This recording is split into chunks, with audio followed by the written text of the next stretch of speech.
Avant de partager votre document Excel, il est conseillé de vérifier si celui-ci comporte différentes fautes d'orthographe.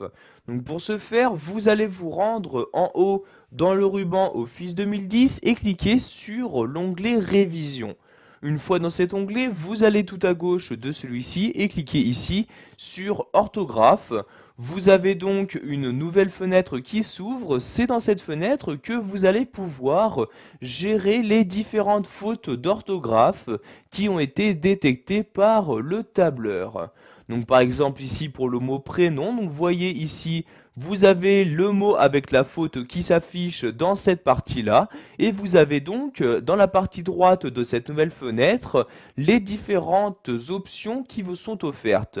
Vous avez par exemple la possibilité d'ignorer cette faute d'orthographe ou vous pouvez encore choisir de l'ajouter au dictionnaire. Cela veut dire que maintenant, donc si vous choisissez de l'ajouter au dictionnaire, le mot ne sera plus jamais reconnu en tant que faute d'orthographe. Vous pouvez encore choisir de remplacer cette faute-là par l'une des suggestions proposées par le logiciel. Donc suggestions qui apparaissent ici dans cette partie-là. Vous voyez, vous avez une liste des différents mots qui vous sont proposés par Excel 2010.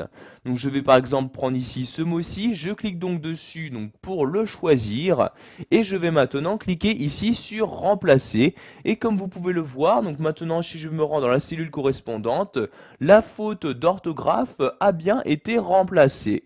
Donc après avoir remplacé cette faute là, Excel m'a détecté une nouvelle faute et m'affiche donc toujours dans la fenêtre de vérification orthographique donc l'autre faute. Donc ici c'est pour le mot département. Donc j'ai toujours les différentes possibilités qui me sont offertes. Soit je choisis d'ignorer la faute, je l'ajoute au dictionnaire ou je choisis de la remplacer. Vous pouvez accéder aux différentes options de vérification orthographique en cliquant ici sur options comme ceci et vous avez donc maintenant cette nouvelle fenêtre qui s'ouvre. Donc vous pouvez par exemple choisir d'ignorer de ne pas vérifier les mots écrits en majuscules. Pour ce faire, vous cochez ici cette case-là.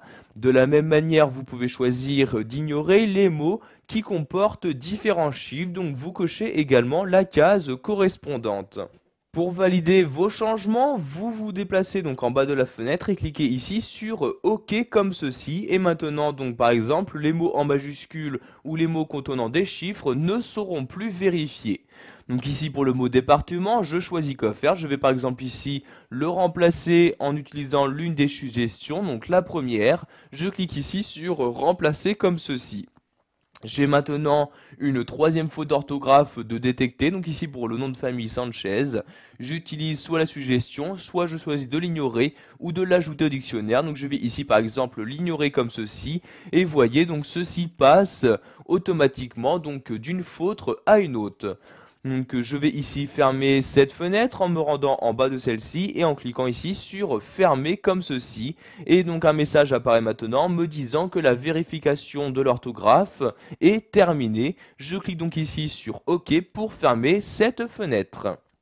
Voilà, vous avez appris dans cette vidéo formation à utiliser le correcteur d'orthographe. Vous savez donc maintenant comment ignorer une faute, ajouter un mot dans le dictionnaire d'Excel ou encore remplacer votre faute d'orthographe.